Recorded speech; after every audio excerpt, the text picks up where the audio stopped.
ಸಿರುಗುಪ್ಪ ನಗರದಲ್ಲಿ 27/1/2025 ನಗರಸಭೆ ಕಾರ್ಯಾಲಯ ಹಾಗೂ ಭೂಮಾಪನ ಇಲಾಖೆ ಸಹಯೋಗದೊಂದಿಗೆ ನಗರಸಭೆ ವ್ಯಾಪ್ತಿಗೆ ಬರುವ ಆಸ್ತಿಗಳನ್ನು ಸರ್ವೆ ಕಾರ್ಯಕ್ಕೆ ಮುಂದಾಗಿದೆ.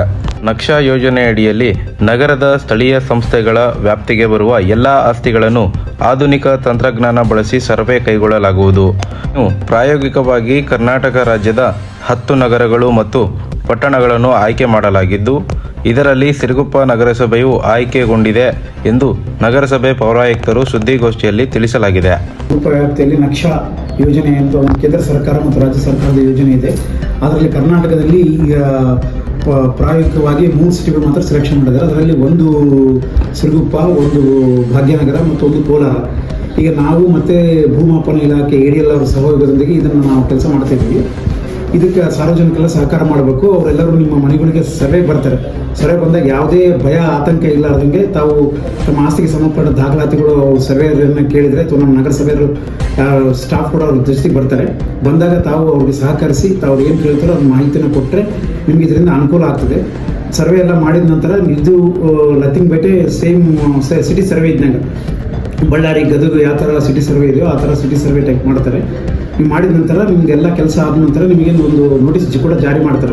ಸರ್ವೆ ಬರೋಕ್ಕಿಂತ ಮುಂಚೆಗೆ ಸರ್ವೆ ಆದಮೇಲೆ ಆದರೂ ಕೂಡ ನಿಮ್ದು ಈ ರೀತಿ ಸರ್ವೆ ಆಗಿದೆ, ನಿಮ್ಮದು ಈ ಥರ ನಂಬರ್ ಬಂದಿದೆ, ಇದ್ರ ಬಗ್ಗೆ ತಿದ್ದುಪಡಿ ಅಥವಾ ಏನಾದರೂ ಆಕ್ಷೇಪಣೆಗಳಿದ್ದರೆ ಸಲ್ಲಿಸಲಿಕ್ಕೆ ಕೂಡ ಅವಕಾಶ ಕೂಡ ಕೊಡ್ತಾರೆ. ಸಾರ್ವಜನಿಕರು ದಯವಿಟ್ಟು ADL ಭೂಮಾಪನ ಇಲಾಖೆ ಮತ್ತು ನಗರಸಭೆ ಸಿಬ್ಬಂದಿಗಳೊಂದಿಗೆ ಸಹಕರಿಸಲಿ ಮತ್ತು ಸಾರ್ವಜನಿಕರು ವಿನಂತಿ ಮಾಡಬಹುದು. ಸರ್, ಈಗ ಈ ಒಂದು ಸರ್ವೆ ಇದೆಯಲ್ಲ, ಯಾವ ಉದ್ದೇಶಕ್ಕೋಸ್ಕರ ಮಾಡ್ತಾ ಇದೆ ಮತ್ತು ಇದರಿಂದ ಅವ್ರಿಗೆ ಏನು ಲಾಭ, ಜನಗಳಿಗೆ ಏನು ಸಂದೇಶ? ಜನಕ್ಕೆ ಇದರಿಂದ ಏನಪ್ಪ ಅಂದರೆ ಪ್ರಾಪರ್ಟಿ ತಮ್ಮದು ಅಳತೆ ಎಷ್ಟಿದೆ ಅದನ್ನು ಹದ್ದುಬಸ್ತು ಗುರ್ತು ಮಾಡ್ಕೊಳ್ಳಿಕ್ಕೆ ಆ ರೀತಿಯಲ್ಲಿ ಅನುಕೂಲ ಆಗ್ತದೆ. ಆಮೇಲೆ ಪ್ರಾಪರ್ಟಿ ಕಾರ್ಡ್ ಅಂತ ಕೊಟ್ಟರೆ ಪದೇ ಪದೇ ಯಾವುದೇ ಬೇರೆ ವಿಚಾರಕ್ಕೆ ಎಲ್ಲೂ ಅವರು ಅಡ್ಡಾಡೋ ಪರಿಸ್ಥಿತಿ ಇರೋದಿಲ್ಲ. ಈ ರೀತಿ ಈಸಿಯಾಗಿ ಪ್ರಾಪರ್ಟಿ ಕಾರ್ಡ್ ಇತ್ತು ಅಂತಂದರೆ ಈಸಿಯಾಗಿ ಅವರು ತಮ್ಮ ಪ್ರಾಪರ್ಟಿನ ಐಡೆಂಟಿಫೈ ಮಾಡ್ಕೋಬೋದು. ಮತ್ತು ಮುಂದೆ ರಿಜಿಸ್ಟ್ರೇಷನ್ ನೋಂದಣಿಗಾಗಲಿ ಇದಕ್ಕಾಗಲಿ ನಮ್ಮಲ್ಲಿ ಫಾರಂ 3 ಕೊಡೋ ಮುಂದಾಗಲಿ ಏನು ತೊಂದರೆ ಆಗೋದಿಲ್ಲ. ಇದನ್ನು ಸರ್ಕಾರಿ ಜಾಗಗಳನ್ನು ಹೊರತುಪಡಿಸಿ ಉಳಿದ ಪ್ರೈವೇಟ್ ಲ್ಯಾಂಡ್ಗಳು ಇರ್ತವೆ, ಎಲ್ಲ ಪ್ರೈವೇಟ್ ಲ್ಯಾಂಡ್ಗಳಿಗೂ ಮಾಡ್ತಾರೆ.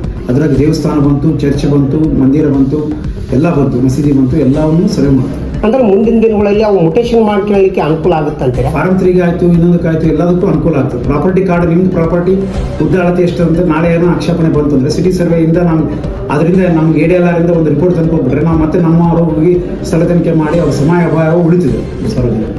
ಓಕೆ ಸರ್, ಇದರಲ್ಲಿ ಈಗ ಅಕ್ರಮವಾಗಿ ಯಾರಾದರೂ ಕಟ್ಟಡ ಕಟ್ಟಿದ್ರೆ ತಾವು ಏನು ಕ್ರಮ ತಗೊಂತೀರಿ ಸರ್? ಅಕ್ರಮ ಕಟ್ಟಡ ಅಂತ ಬರಲ್ಲ, ಈಗ ಎಲ್ಲವೂ ಸರ್ವೆ ಮಾಡ್ತೀವಿ. ನಮ್ಮ ಡಿಮ್ಯಾಂಡಾಗಿ ಏನೇನು ಎಂಟ್ರಿ ಇದಾವೆ, ನಮ್ಮ ಸುಮಾರು ನಮ್ಮ ನಗರಸಭೆ ವ್ಯಾಪ್ತಿಯಲ್ಲಿ 24,000 ಆಸ್ತಿಗಳು ಎಂಟ್ರಿ ಅದಾವೆ, ಅವು ಮೋಸ್ಟು ಮಾಡ್ತೀವಿ. Okay sir. ಅದ್ರೊಳಗೆ ಇಲ್ಲಿಗಲ್ಲು ಲೀಗಲ್ಲು ಅಂತ ಖಾತೆ ಬರಲ್ಲ. ಆ ನಂತರ ಅದು ಪ್ರಾಪರ್ಟಿ ಕಾರ್ಡ್ ತಗೊಳ್ಳೋ ಟೈಮ್ನಾಗ ಅವ್ರಿಗೆ ಏನು ಇರ್ತದೆ ಅವನ್ನೆಲ್ಲ ಡೀಟೇಲ್ಸ್ ಕೇಳ್ತಾರೆ ಸರ್. ADL ಅದ್ರ ಬಗ್ಗೆ ಎಲ್ಲ ಡೀಟೇಲ್ ಕೊಡ್ತಾರೆ.